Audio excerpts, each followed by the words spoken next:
It's a perfect Southern California beach scene with sun, sand, and surf, but just beyond the bluff and hiding in the fog lies the San Onofre nuclear plant.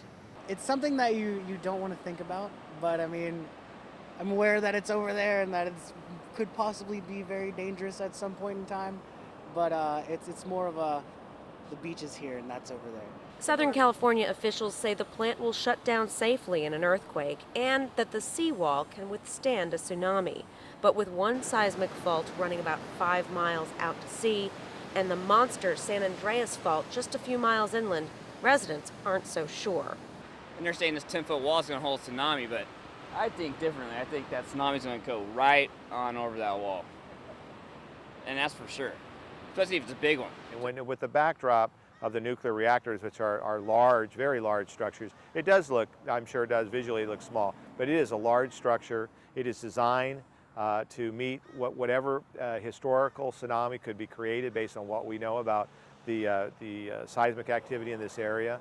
Local environmentalists say the nuclear disaster in Japan shows that the risks are too high for the 200,000 residents nearby, and that federal regulators should shut down the plant before the big one hits.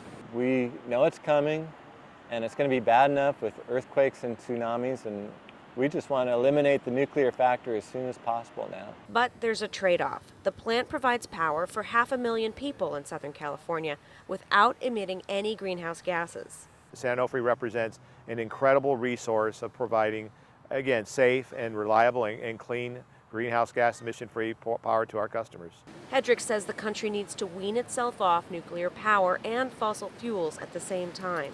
You know, if it takes a little sacrifice to get through this transition and get off petroleum, well, we'll do it. And we'll be proud like we've been in the past. It's terrible that as soon as like a disaster happens somewhere and there's loss of life, terrible catastrophe, people start thinking about, oh, what would happen if that happened to me? But the rest of the time, it's, oh, I live in sunny California. No one really worries about it until something gnarly happens. Environmentalists hope the Japan quake is the wake-up call that inspires people to conserve and invest in alternative energy. Raquel Maria Dillon, The Associated Press, San Clemente, California.